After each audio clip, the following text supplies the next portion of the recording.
This is ChangeMakers with Katie Gore, finding the right solutions for the affordable housing community. This week's ChangeMaker is Eric Price, the president of NHP Foundation, a publicly supported non-for-profit real estate corporation that has invested nearly $3 billion in the preservation of affordable housing. Eric provides the NHP Foundation with over 30 years' experience in the development and financing of affordable housing and community development. Eric, welcome to the podcast. Thank you for having me. Thank you for joining us, Eric. And let's just start from the top for our listeners who may not know about your organization. Just give us an overview. What is the NHP Foundation? The NHP Foundation is a nonprofit affordable housing development company. We have a mission to preserve and develop housing affordable to low and moderate income families. That also includes seniors. In addition, we have a subsidiary called Operation Pathways, and they provide support services to our residents. We're a national company. We're headquartered in New York and Washington, D.C., and we have projects currently in 16 states. That's for a total of 61 projects and just over 10,000 units of housing. So how did you first get started with NHP, or maybe talk about the origin of just how the foundation started? Well, the foundation started over 35 years ago, and really getting involved in the development of housing. It was really the reincarnation of an earlier entity. And then I would say probably 10 years ago, 9 or 10 years ago, when our CEO, Dick Burns, came, he really made it a strong focus of expanding our growth, particularly in preservation and new construction projects. So how did you get started with NHP? I got started with NHP 3 years ago. I've always really admired the work that NHP does, particularly the mission. Most of my career has been in mission-driven organizations. And I had the opportunity, there were a few people who I've worked with in the past who were at NHP, and they felt that the company was growing and asked if I would sit down with the CEO and talk about that growth and where he wanted to go in terms of moving the company forward. And so I had been at an investment company prior to that, invested and purchased securities in affordable housing. So really this was just a continuation of my career and the kind of work that I wanted to do. You mentioned that your primary mission is the preservation and even the expansion of affordable housing. Yes. And you've got 10,000 units already, which is a pretty substantial amount. Yeah. Do you guys have a 5-year plan to grow by X percentage, or how are you guys tackling the current need versus what you may be doing moving forward? We do have a 5-year plan. In fact, we just went through a process with several people within the company getting involved in terms of putting that plan going forward. And one of those things was to focus on growth and projects, to expand the number of projects we're doing in some of the locations that we're located in. So we have a goal to do anywhere from 6 to 7 new transactions every year. That's our current goal, and continue to try to provide, and perhaps more importantly, continue to try to provide services to those new projects that we move forward with in development. I read an article that mentioned your affiliate program. Yes. That you help faith-based organizations. You're mentioning mission-driven. Talk to us a little bit more about that. Yeah, the idea of our affiliate program was to begin to partner with local organizations, minority women-owned businesses, tenant groups, churches who wanted to be involved in development, who are there at the local level, who know what the community needs. Perhaps sometimes they're even providing some of the services, but not the housing services because they don't have the housing expertise or they don't have the financial means to move forward with housing, though that's a key component of what they want to do. And so we made an active outreach to begin to try to partner with some of those organizations. And so, as I said, that includes churches who we're in conversations and doing deals with now, local minority-owned businesses, tenant groups here in Washington, D.C. And the idea is not just to have a partnership with a minority-owned business or with a church, and they are just sort of sitting on the side while we do the work, while we put up the guarantees while we provide the expertise, but it's for them to be a part of the process. I think that's very important for us. I'll have some churches or minority-owned developers say, we want to be involved in every part of the process, from all the interaction with the city, with the architect, the engineer. We want to learn so that, we can, in some cases, we can do the next project without you. We can do the next project ourselves. And I think that's the kind of focus, and those are the kind of organizations that we like to partner with. And so there's a number of deals currently in our pipeline, and there are a number of discussions we have going forward with organizations like that. So that's a great way of increasing access to opportunities for groups that have been historically underrepresented, whether it's individuals or tenant groups or businesses. What a launch pad that you guys are making. Do you have particular priorities that you've established, or is this just a natural progression that you guys have developed over the course of just doing business? I think it's become a natural progression. After you work with one or two churches and have some success, then, others begin to reach out. We have a few projects that involved working with tenant organizations. And I think, being able to talk about the success that we've had with other tenant organizations is something that helps form those relationships. The same is true for small minority-owned developers.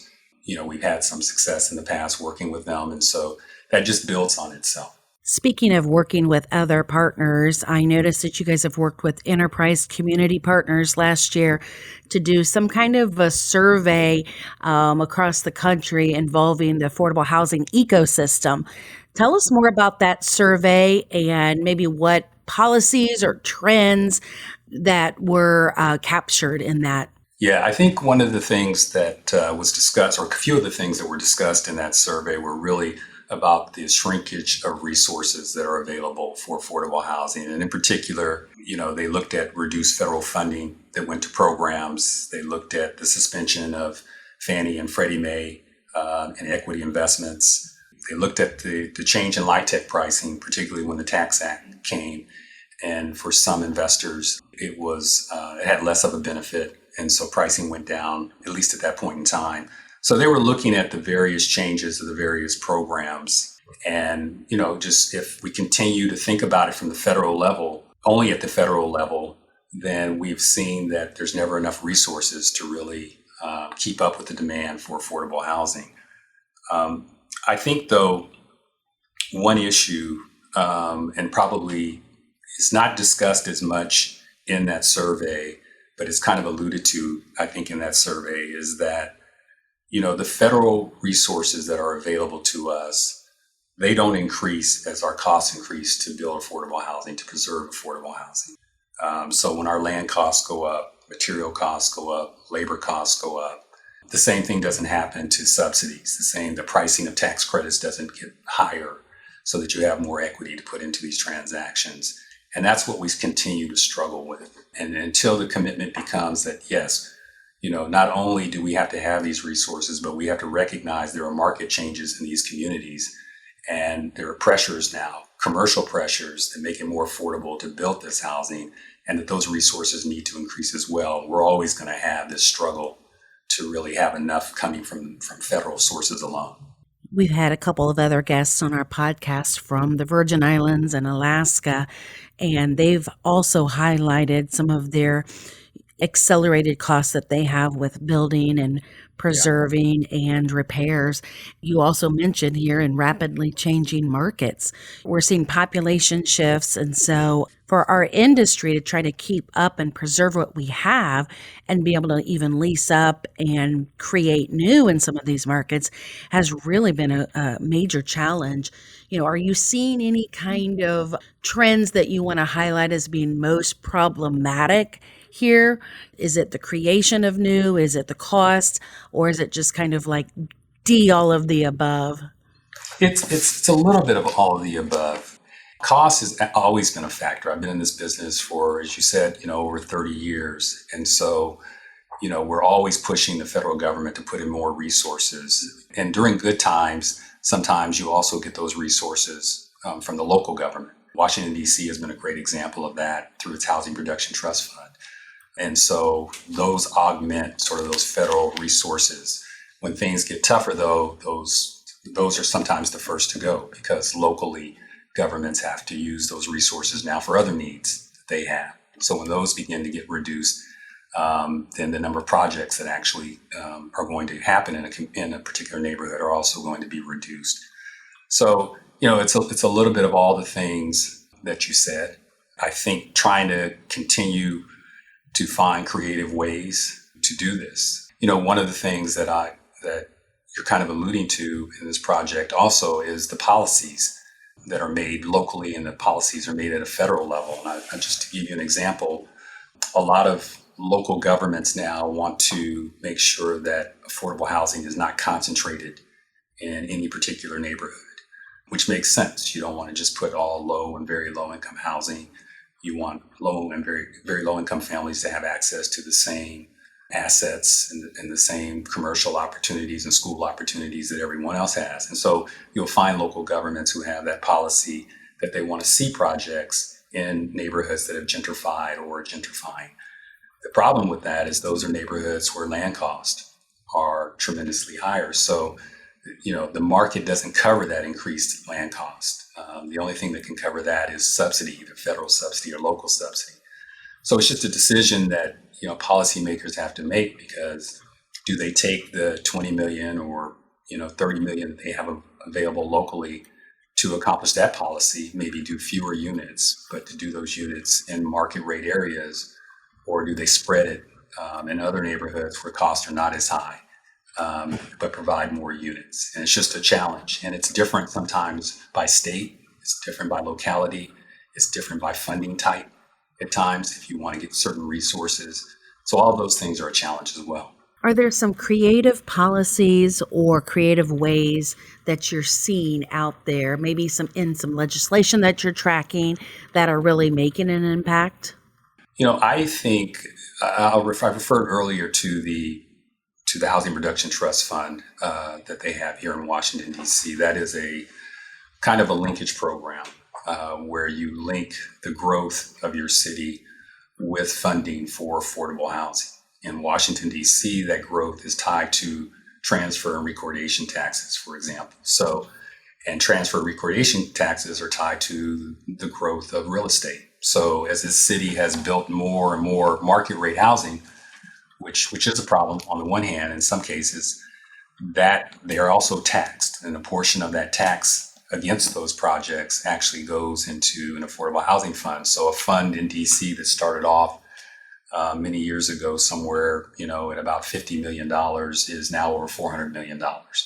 So I think that's one creative way, trying to find another source. The other thing that I think some cities do is leveraging, right? So how do you leverage the resources that you've got? So every city has money for transportation, they have money for park and recs, they have money for schools, but it's not always coordinated how they spend that money. And so, you can look at, we're doing a project in Baltimore, for example. It's a multi-phase project. It's on 17 acres. There used to be row homes on it, but now they're all gone. They've been torn down, and so we've talked to the city about their transportation dollars being used in that. If it were a project that the city had, designated dollars for our park and recs, that's not this project, but if it were one, we would ask them to coordinate that with the project. I think coordinating these resources doesn't put all of the financial pressure just on the housing project, but it accomplishes both. It supports the housing project, but it also supports the larger neighborhood. I want to get into some of the properties in your portfolio, but we have to take a break right here. So coming up in the conclusion of my conversation with Eric Price, the president of the NHP Foundation, Eric talks about the impact of resident success programs.